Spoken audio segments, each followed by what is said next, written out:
The envelope arrived on a Monday morning, March 18, 2024, 9:23 a.m.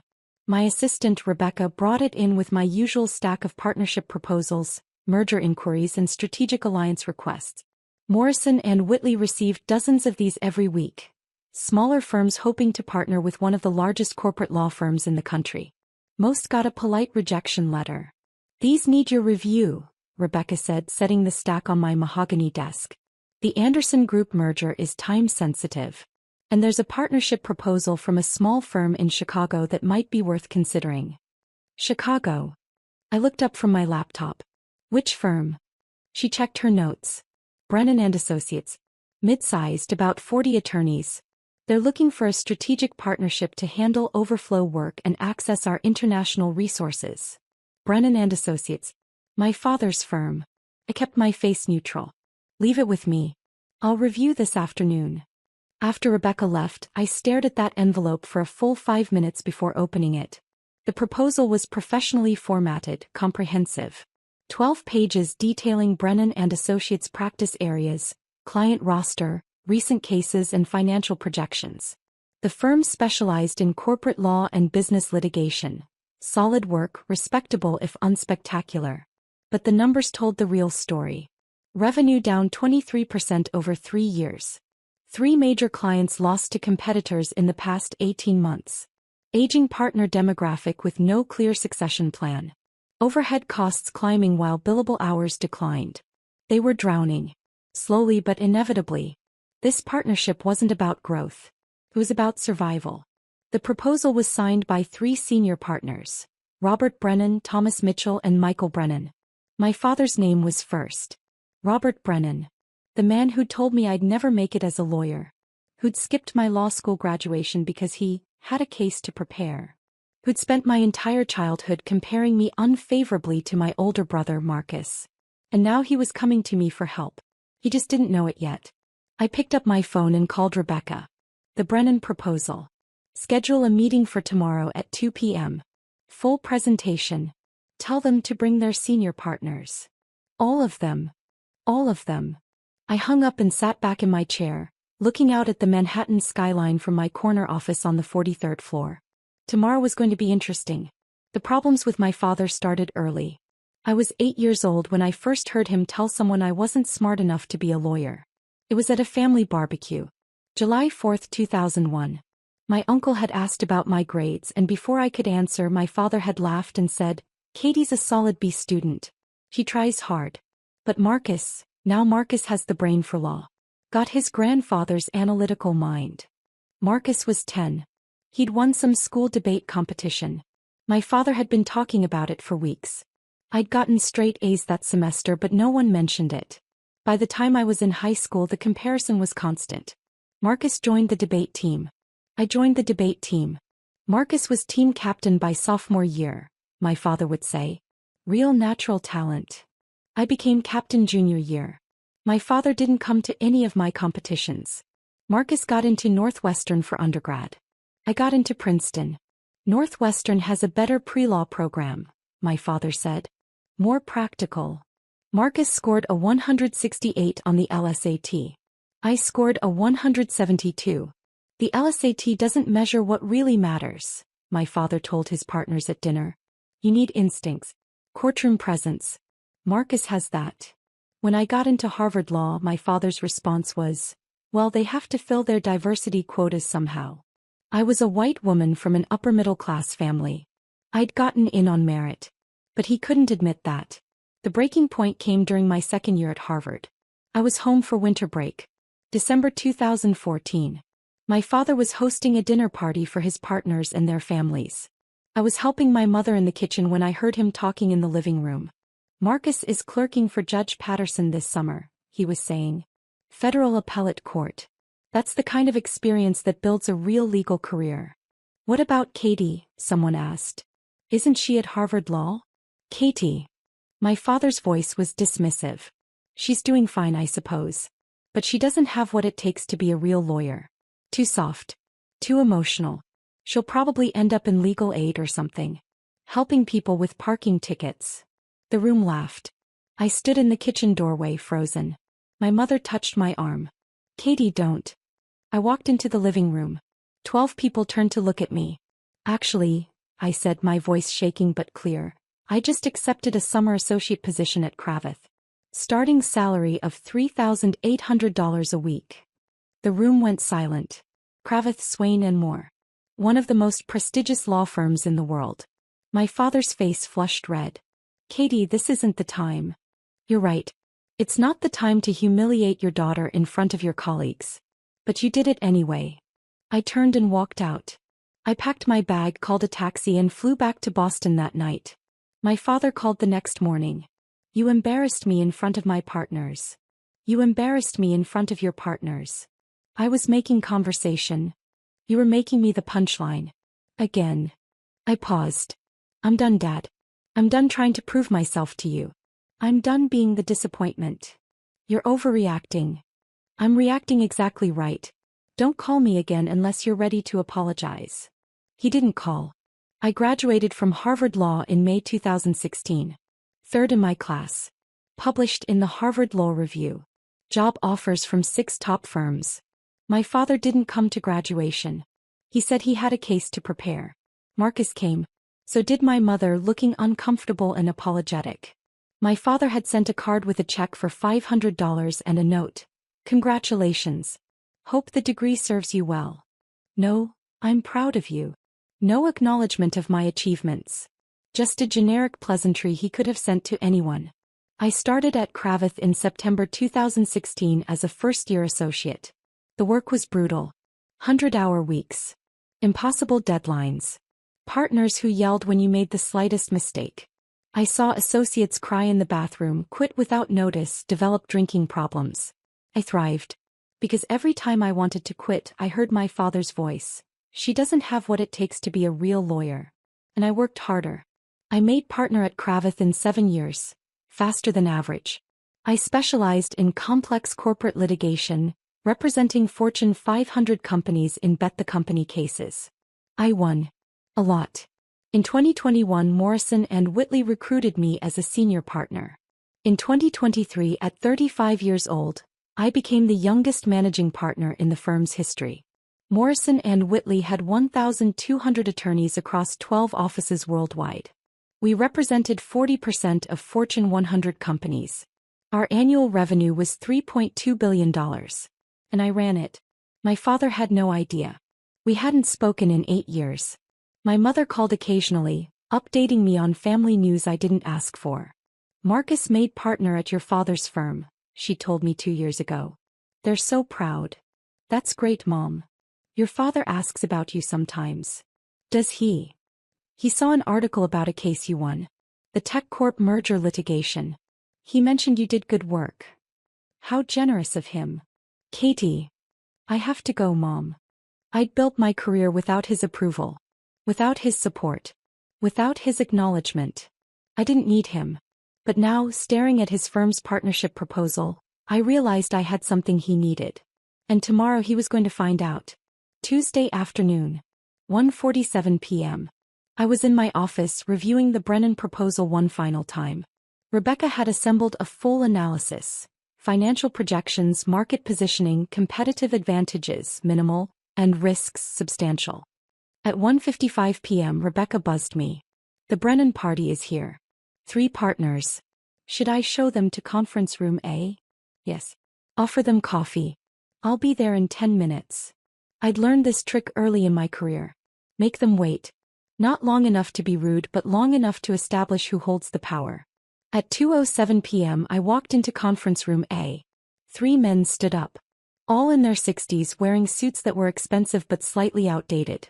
Men who'd been successful 20 years ago and were trying to hold on to that success. Robert Brennan. My father. 64 years old, graying hair, the same sharp eyes I remembered. He looked tired. Thomas Mitchell. My father's college roommate and co-founder of the firm. 66, jovial face, already sweating slightly. Michael Brennan. My father's younger brother. 61, quiet, analytical. They looked at me with professional smiles. No recognition. Gentlemen, I said, extending my hand. Catherine Morrison. Managing partner of Morrison & Whitley. Thank you for coming. I used my mother's maiden name professionally. Morrison. Not Brennan. My father shook my hand, his grip firm. Robert Brennan. Senior partner of Brennan and Associates. This is Thomas Mitchell and Michael Brennan. Still no recognition. I'd changed since he'd last seen me.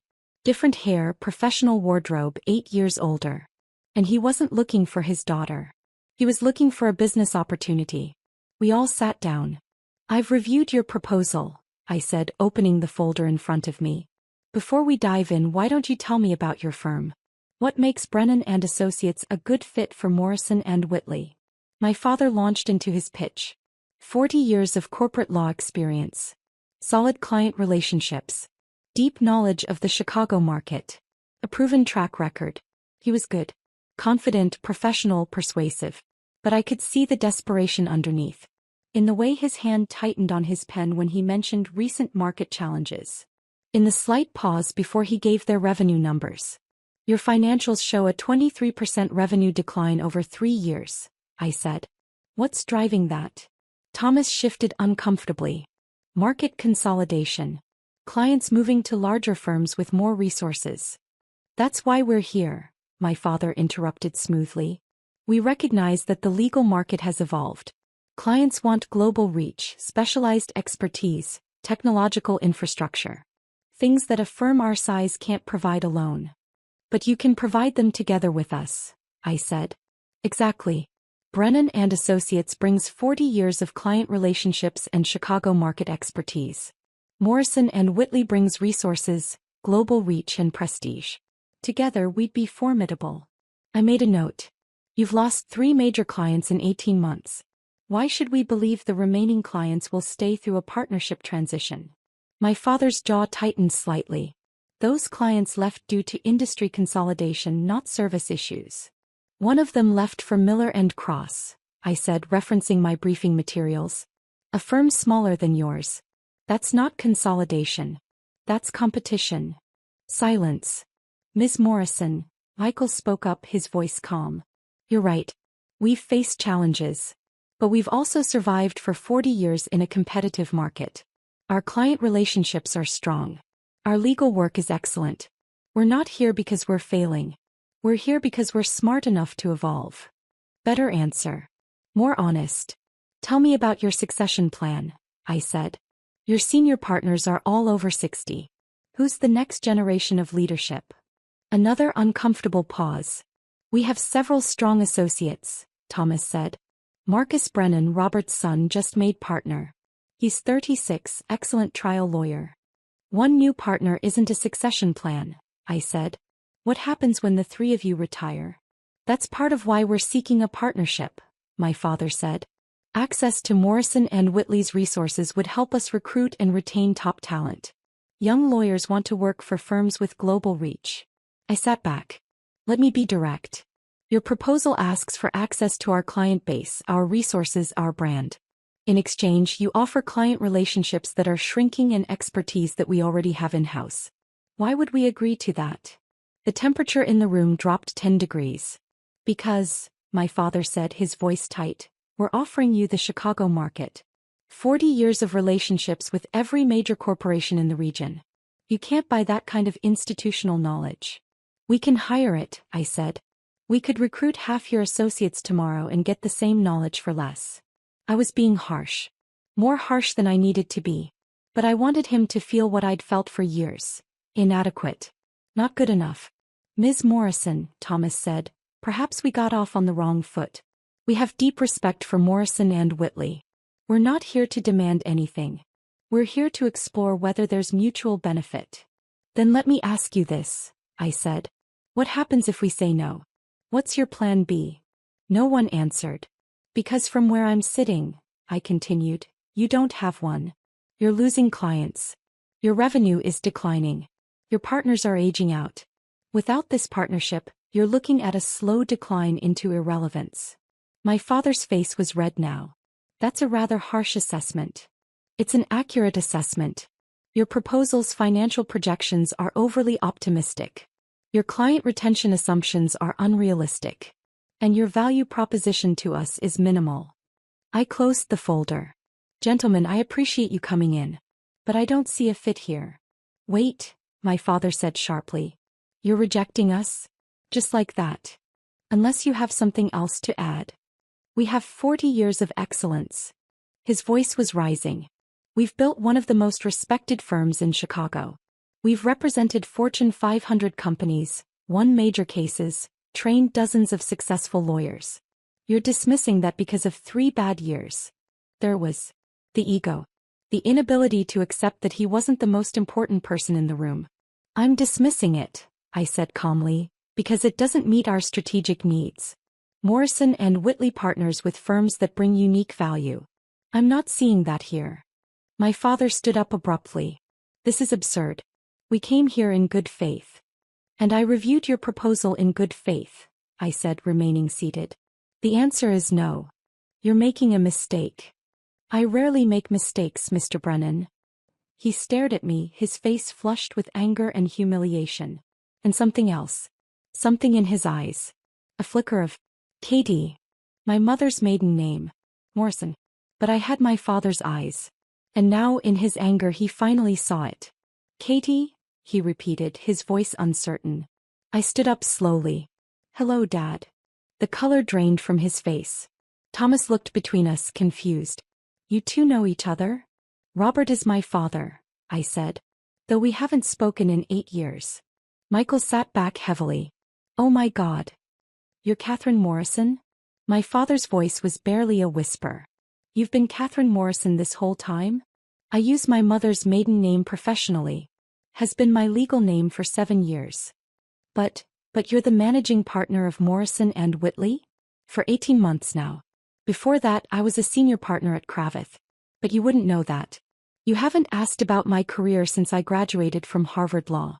Which you didn't attend, by the way. Thomas stood up. Robert, you said you had 2 children. A son who's a lawyer and a daughter who... He stopped, clearly remembering what my father had told him about me. Who what? I asked. Who works in legal aid? Who handles parking tickets? Who doesn't have what it takes to be a real lawyer? My father looked like he might be sick. Ms. Morrison, Michael said carefully, perhaps we should reschedule this meeting. There's nothing to reschedule, I said. The answer is still no. Katie, please, my father started. It's Catherine. Or Ms. Morrison. We're not on first-name basis. This isn't about our personal relationship. Isn't it? I looked at him directly.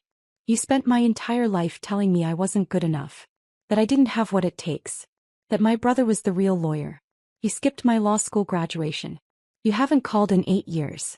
And now you show up at my firm needing my help and you expect what? Professionalism? Objectivity. I expect you to separate business from personal feelings. Like you did. My voice was sharp. Was it business or personal when you told your partners I'd end up in legal aid? When you said I was too soft to be a real lawyer? When you skipped the biggest day of my academic career? Silence. This is exactly the problem, I continued. You never saw me as a lawyer. You saw me as your disappointing daughter. And now you need me, professionally, and you can't handle it. I was wrong, he said quietly. What? I was wrong. About you. About your capabilities. About everything. I waited.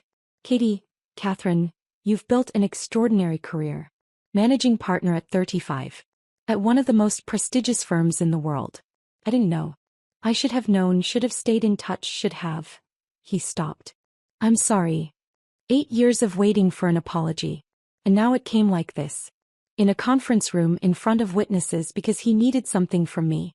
Your apology is noted, I said. But it doesn't change my business decision. Brennan and Associates doesn't fit our strategic needs. Please. My father's voice cracked. The firm is my life's work. 40 years. If we don't partner with someone, we won't survive. Then maybe you should have thought about succession planning earlier. Or client retention. Or any of the other strategic issues that are now threatening your firm's existence. You're going to let us fail? Just to punish me. I'm going to let you fail because your proposal doesn't make business sense. The fact that you're my father is irrelevant. Is it? He looked at me. Or are you enjoying this? Seeing me beg. That hit harder than it should have. This meeting is over, I said. Rebecca will show you out. I walked toward the door. Catherine, wait. I paused but didn't turn around. You're right, my father said. About all of it. I compared you to Marcus. I dismissed your achievements. I wasn't there when you needed me. His voice was heavy. I was a terrible father. And now I'm reaping what I sowed. I turned around slowly. He looked older suddenly. Defeated. I don't expect you to forgive me, he continued. I don't even expect you to help me. But I need you to know, I'm proud of you. Seeing what you've built, what you've accomplished without any help from me, I'm proud. And I'm sorry it took losing everything to say it. Thomas and Michael were staring at the floor, clearly wishing they were anywhere else. I'll review the proposal again, I heard myself say. My father looked up sharply. What? I'll review it again. Give me 1 week. If I can find a way to make it work, on terms that benefit Morrison and Whitley, I'll consider a modified partnership. Catherine. Don't thank me yet. This is business, not forgiveness. If I do this, it's because I found a legitimate business case. Not because of our relationship. I understand. And Dad. I looked at him directly. If we partner, you'll be reporting to me. Your firm will operate under Morrison and Whitley's management. You'll follow our protocols, our standards, our decisions. If you can't handle that, if you can't handle your daughter being your boss, then walk away now. He swallowed hard. I can handle it. We'll see. I walked out of the conference room and went straight to my office, closing the door behind me. My hands were shaking. Rebecca buzzed me 5 minutes later. The Brennan party has left. Are you okay? I'm fine. Hold my calls for an hour. I sat at my desk, staring out at the Manhattan skyline, trying to process what had just happened. My father had apologized. After 8 years of silence, he'd apologized. And I'd agreed to reconsider his proposal. Was I being weak? Letting family cloud my judgment? Or was I being strong? Separating the business decision from the personal hurt? I pulled up the Brennan proposal again and started reading with fresh eyes. Over the next week, I had my team do a deep dive into Brennan and Associates. The findings were mixed. The bad: revenue declining, client base shrinking, aging partnership, no succession plan. The good: their remaining clients were fiercely loyal. Their legal work was solid. Their Chicago market knowledge was genuine. And their overhead was low, they operated lean. More importantly, I saw something my initial review had missed. Opportunity. If Morrison and Whitley acquired Brennan and Associates outright, not a partnership but an acquisition, we could absorb their clients, their expertise, and their Chicago market position. We could bring in their best associates, retire the senior partners gradually, and build a true Chicago presence. The Brennan name had equity in the market. We could keep it as a subsidiary. Brennan and Associates, a Morrison and Whitley company. It would cost us less than starting from scratch. And it would eliminate a potential competitor. I drafted a counter-proposal. Not a partnership, an acquisition. Morrison and Whitley would buy Brennan and Associates for $15 million. The 3 senior partners would stay on for 2 years in advisory roles, then transition to of counsel positions. Their associates would be offered positions at Morrison and Whitley. It was a fair offer. More than fair considering their financial situation. But it meant my father would lose control of the firm he'd built. I called him on Friday afternoon. Robert Brennan, he answered. It's Catherine. Pause. Catherine.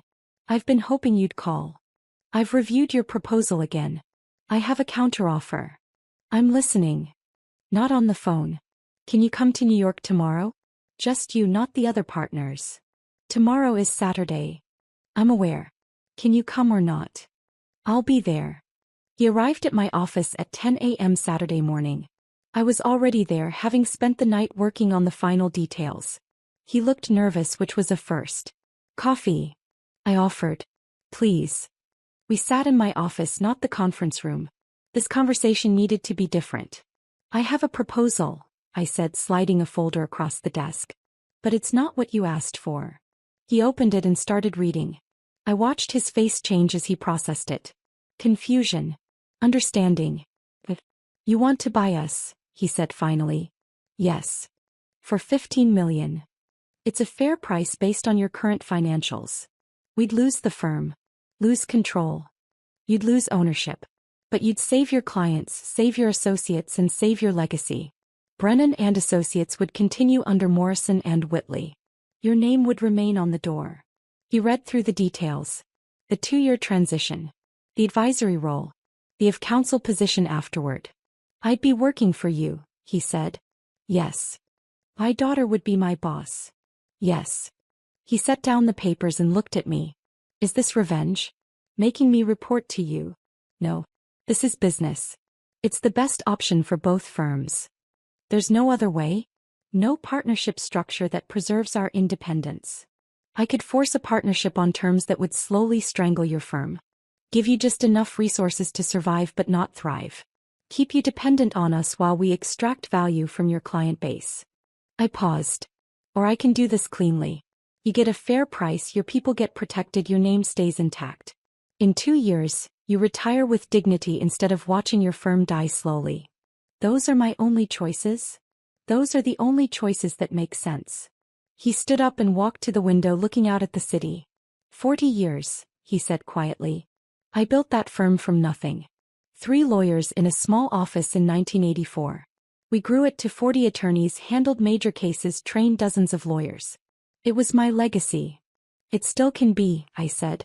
Under Morrison and Whitley, the Brennan name will reach further than it ever could independently. Your associates will have opportunities you could never give them. Your clients will get resources you can't provide. But it won't be mine. No. It won't be yours. He turned around. Why are you doing this? Really? You could have just rejected us. Let us die on our own. I thought about that. Because you were right about one thing, I said finally. You did build something worth preserving.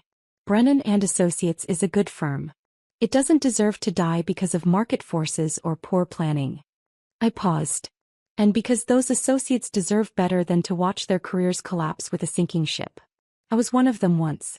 I know what it's like to work for someone who doesn't see your value. The implied criticism hung in the air. I wasn't talking about you, I said. But if the shoe fits. He actually smiled slightly at that. Fair point. He came back to the desk and sat down. If I agree to this, if we do this, can I ask for one thing? What?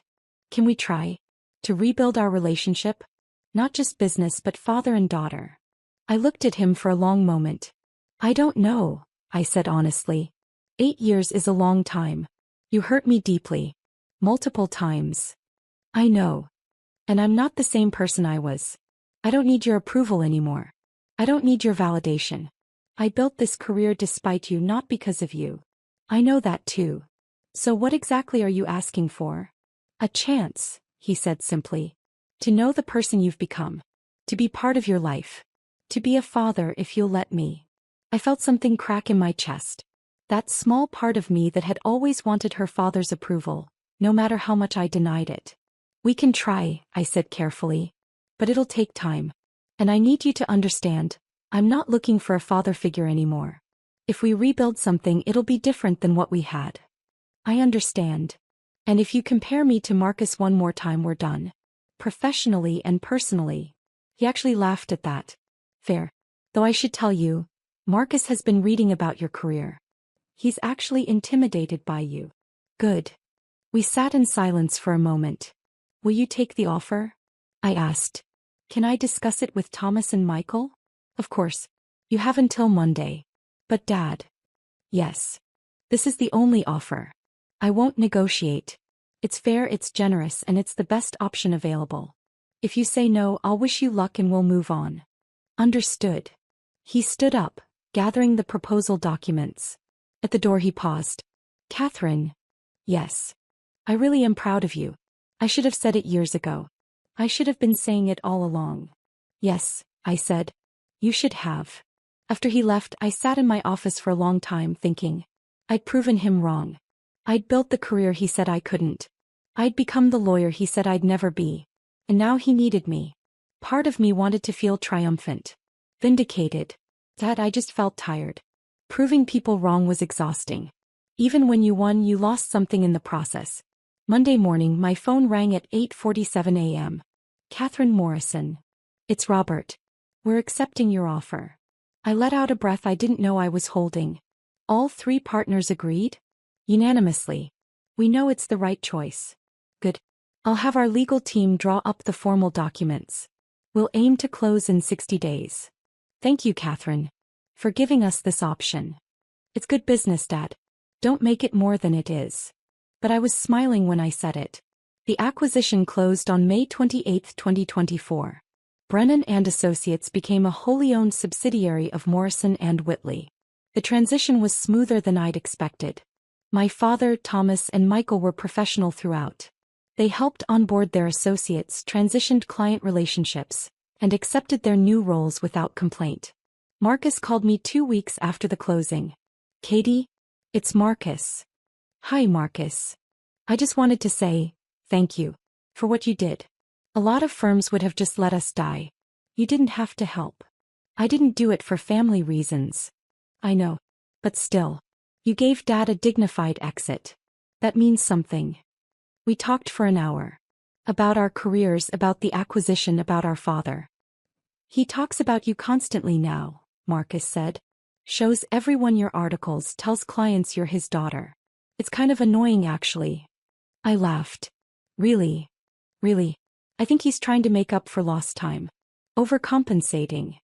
How do you feel about that? Honestly, relieved. I was tired of being the golden child. The pressure was exhausting. You could have said something. So could you. Fair point. My father and I started having dinner once a month. Awkward at first, then gradually more natural. We talked about cases, about the firm, about the legal profession. Slowly we talked about other things. About Mom. About my childhood. About what we'd both lost in those 8 years of silence. I was threatened by you, he admitted one night over Italian food in Little Italy. You were always smarter than Marcus. Quicker. More determined. And I couldn't handle it. Why not? Because you reminded me of me at your age. Ambitious, hungry, unwilling to settle. And I knew if I encouraged you, you'd surpass me. Which you did anyway. So you tried to hold me back. I tried to convince myself you weren't as good as you were. It's shameful. I'm ashamed of it. Good, I said. You should be. But I reached across the table and squeezed his hand. 6 months after the acquisition, I promoted 3 Brennan associates to partner at Morrison and Whitley. All 3 were exceptional lawyers who'd been held back by the old firm's financial constraints. My father attended the announcement. Afterward, he pulled me aside. Those 3, they would have left if you hadn't acquired us. We'd have lost them. I know. You saved their careers. I gave them opportunities they'd earned. He smiled. You're a better managing partner than I ever was. Yeah, I said. I am. We both laughed. A year after the acquisition, my father officially retired. We threw him a party at the office. 200 people, partners and associates from both firms. I gave a speech. Robert Brennan built Brennan and Associates from nothing 40 years ago. He created opportunities for dozens of lawyers, served clients with distinction, and contributed significantly to the Chicago legal community. I paused. He also happens to be my father. Which made this acquisition complicated in ways most mergers aren't. The room laughed. But I want to say this publicly. Dad, you taught me more than you know. You taught me resilience by making me develop it on my own. You taught me determination by giving me something to prove. You taught me the value of success by withholding your approval until I no longer needed it. I looked at him directly. You weren't always the father I needed. But you inadvertently gave me the skills to become the lawyer I wanted to be. So thank you. For the lessons you meant to teach and the ones you didn't. He was crying. So was I. After the party, we stood on the balcony of my office, looking out at the Manhattan skyline. I'm sorry, he said. For the 100th time, I'm sorry. I know. Are we okay? Really? I thought about that. About the 8-year-old girl who wanted her father's approval. About the 27-year-old who graduated from Harvard Law alone. About the 35-year-old managing partner who'd proven everyone wrong. We're getting there, I said. It's not perfect. Might never be perfect. But we're getting there. That's enough for me. We stood in comfortable silence. Katie, he said quietly, using the nickname I'd forbidden. I didn't correct him. I know I don't get to be proud now. I didn't earn that right. But I want you to know, if I had supported you from the beginning, if I had been the father you deserved, I don't think you'd be standing here right now. What do you mean? You became this successful partly because you had something to prove. Because you had to be twice as good to get half the recognition. He paused. If I'd been supportive, maybe you'd have been comfortable. Settled. Good but not great. So you're taking credit for my success? He laughed. God no. Your success is entirely yours. I'm just saying, sometimes the obstacles make us stronger. Even when those obstacles are our own fathers. I thought about that. Maybe, I said. Or maybe I'd have been just as successful with a supportive father. We'll never know. No. We won't. Another pause. But for what it's worth, I said, I forgive you. He looked at me sharply. Really? Really? It doesn't undo the hurt. It doesn't erase the years. But I forgive you. Because holding on to that anger is exhausting. And because you're trying. Finally. He pulled me into a hug. I let him. Thank you, he whispered. Thank you. We stood there on that balcony, managing partner and retired senior partner, daughter and father, while the sun set over Manhattan. I'd proven him wrong. I'd become the lawyer he said I'd never be. But more importantly, I'd become the person I wanted to be. With or without his approval. Though I had to admit, having it now felt pretty good too.